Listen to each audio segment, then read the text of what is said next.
have not taken their oath during the previous hearings to please stand up, raise your right hand, and repeat after me. Including also those online, please raise your right hand and repeat after me. I, please state your name, do solemnly swear that I will tell the truth, the whole truth, and nothing but the truth to this committee. Thank you. You may now take your seat. Salamat, Comsec. I think online also is CWC USEC Angelo Tapales. I didn't hear his name mentioned. Tama po. All right. Salamat, Comsec. All right. Could we begin, please, with Police Colonel Fortaleza, sir? Hello, sir. Hello, ma'am. Magandang umaga po, Your Honor. This is Yes. Police Colonel Fidel Fortaleza Jr., the City Director of Zamboanga City. 1, 2, 3, 4. How copy, ma'am? Copy, sir. Buenos dias. Gracias for joining the hearing this morning, sir, online.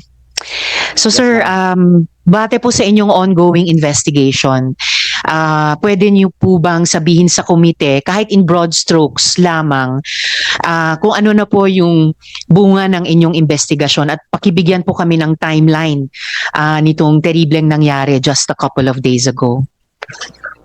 Yes, ma'am.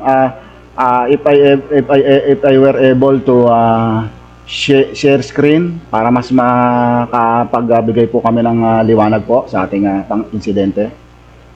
Yes, please, sir, Colonel. Pwedeng i-enable si Colonel Fortaleza mag-share screen. Okay na? Patulong. Please proceed, sir. Okay, ma'am. Hold on, ma'am. Will do po.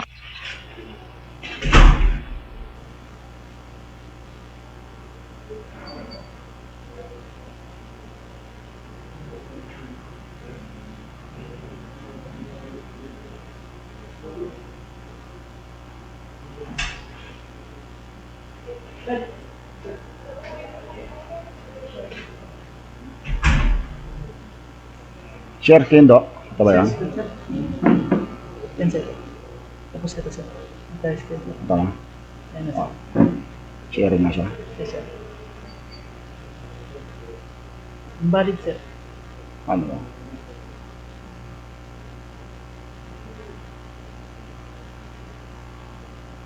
Yan, sir.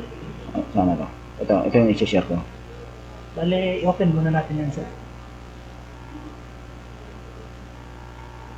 Exit lang natin ulit, sir. Colonel, wala po kaming kopya dito nung i-share nyo. So please share from your end po. Okay na, sir. Okay. Alright, sir. Please proceed. Pakalakin mo. Ano yung lalaki yan? Ano lalaki yan dito? Nakikita na namin, sir. Please proceed.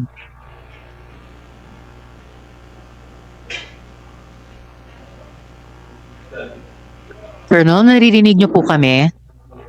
Yes, ma'am. Yes, ma'am. Alright, Okay na sir. po, You can ma'am. proceed po. Okay na po. Please proceed. Thank you very much, ma'am. The action taken of efforts of the Zamboanga City Police Office during the shooting incident at Ateneo de Zamboanga University High School, Tumaga Campus, Zamboanga City, August 18, 2026.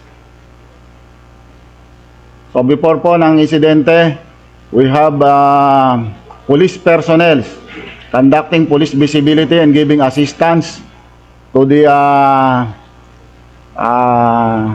students, Recording in progress. commuters, and giving assistance, traffic assistance within the perimeter along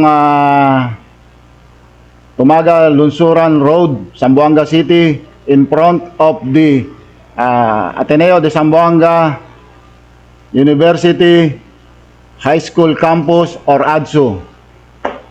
It was about 7:44 in the morning. Makikita po natin sa video yung pong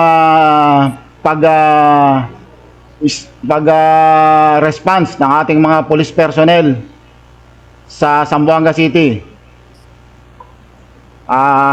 Zamboanga ADSU. High School Campus. Sino po sir yung ibang tumatakbo? Mga parents po ba yon? Yes po, mga parents, Colonel. mga tao sa within the vicinity of the Zamboanga campus. Yun po yung fence kung makikita natin dito sa right side portion ng video natin. Yung meron po tayong red circle. Ito po yung before So sir, mangyari. dinig po, yes sir, Ano so ba? dinig po nila sa labas yung pamamaril Yes po. or nabalitaan nila? Dinig po Dinig- nila sa labas? Dinig po. Alright sir, please proceed. Yes po.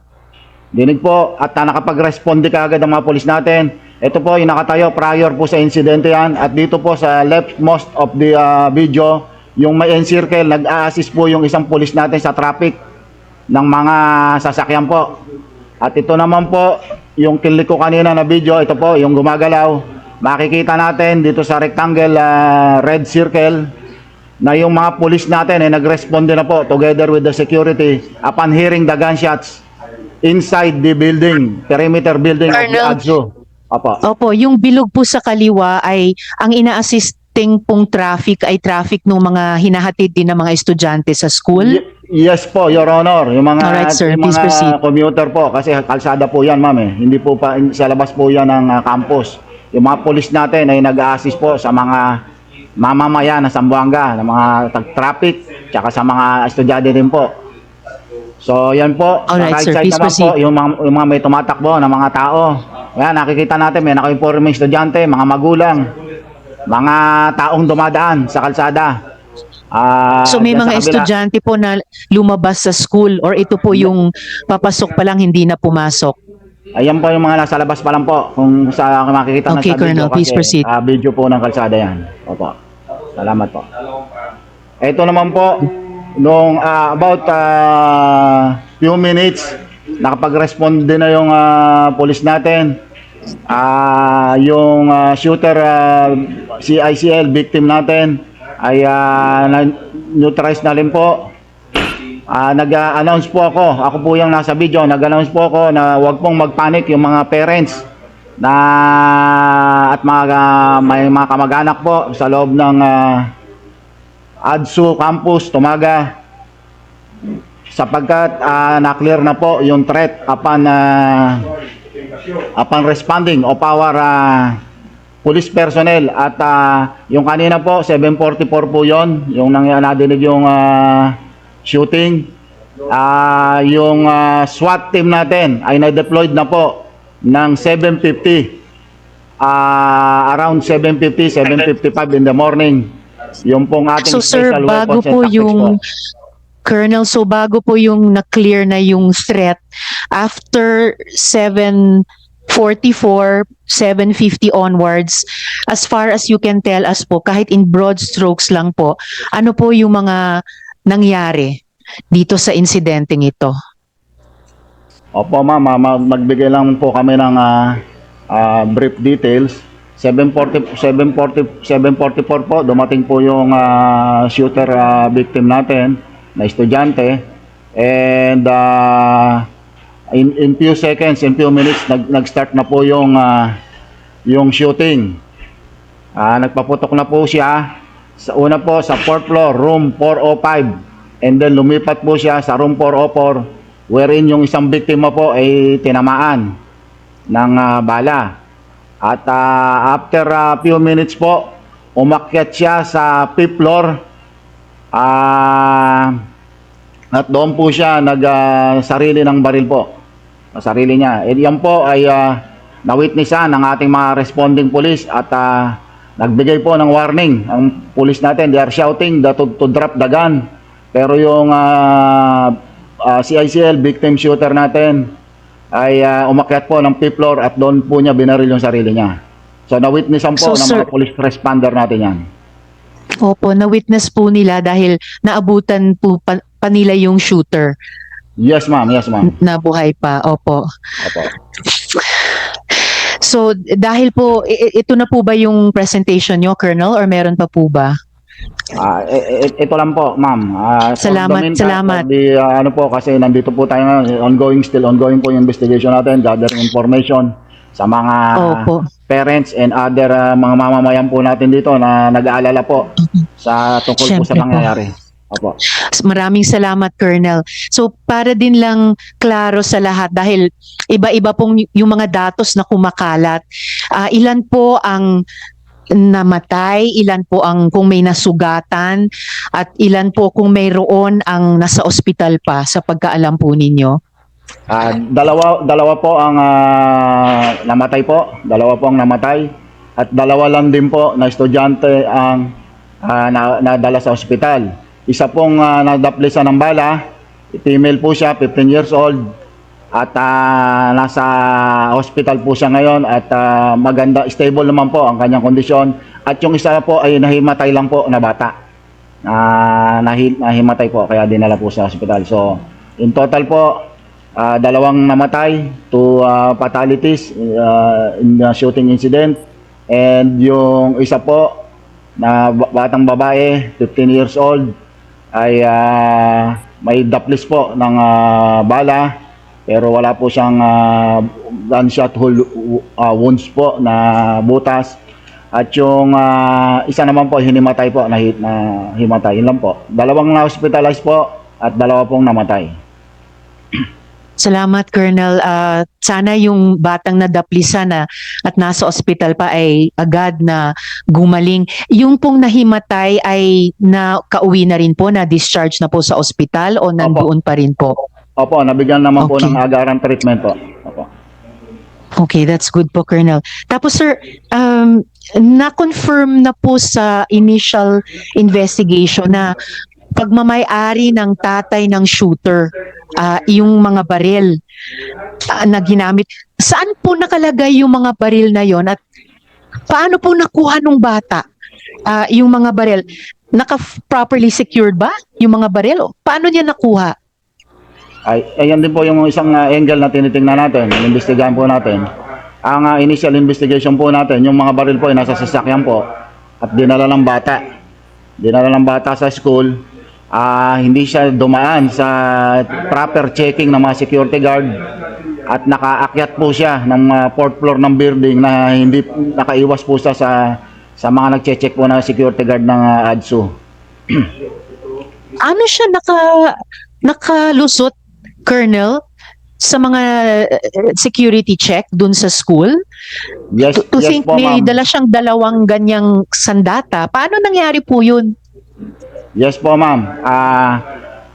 Pumasok ang bata na sakay po ng sasakyan niya na pick up, hinatid siya, na drop off lang po siya. Tapos po, dumiretso siya sa ramp area kung saan hindi po talaga gate ng building. Doon po siya nagdaan.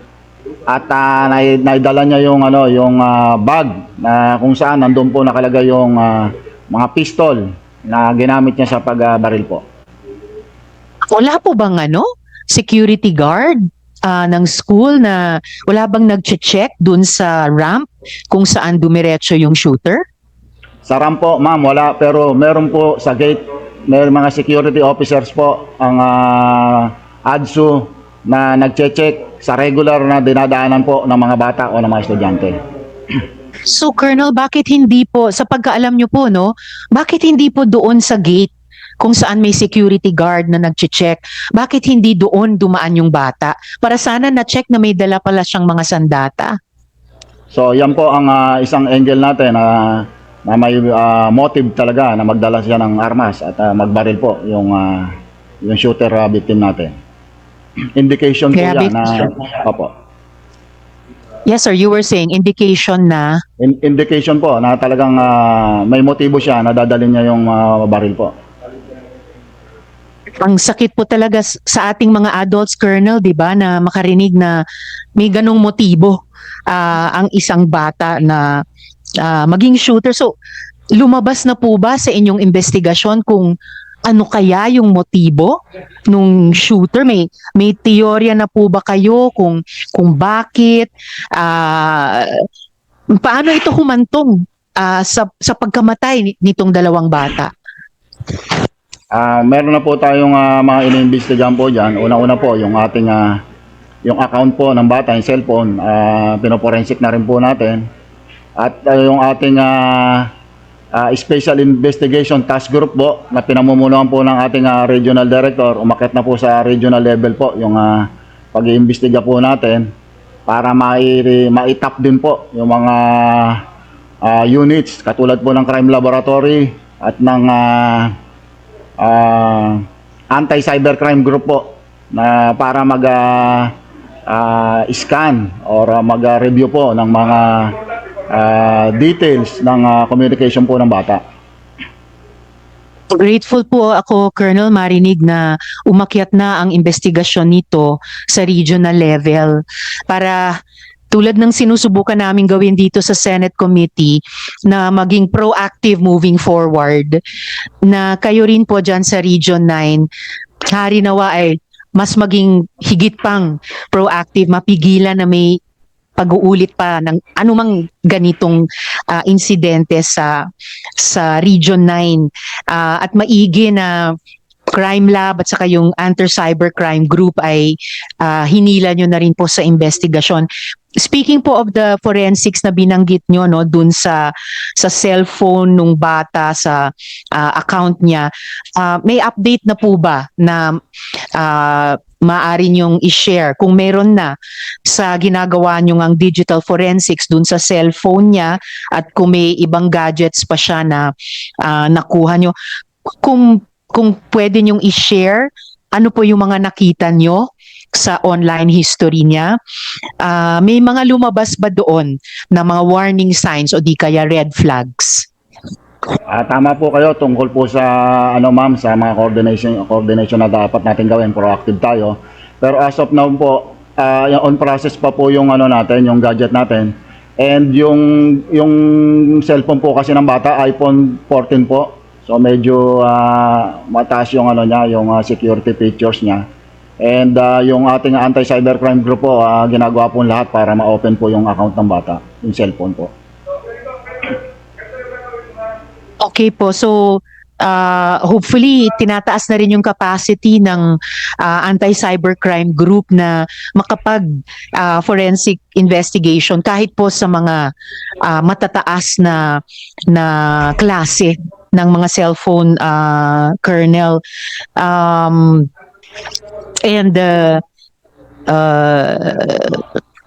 Yeah, yun yung isa, no. Meron akong isa pang punto, nalimutan ko lang. Babalikan ko mamaya, sir, kung maalala ko. And then katulad din po sa nangyari na una sa Tacloban, kamag-anak ng shooter ang may-ari nitong mga barel. And in this particular case, tatay ang nagmamay-ari. Colonel, sa pananaw po ng Zamboanga City Police Office, and mamaya maitanong ko rin sa PNP, ano po yung pananagutan ng tatay sa kasong ito? Anong mga kaso ang maaari niyang harapin? And itanungin ko rin ng DOJ mamaya. So Colonel, kayo muna po.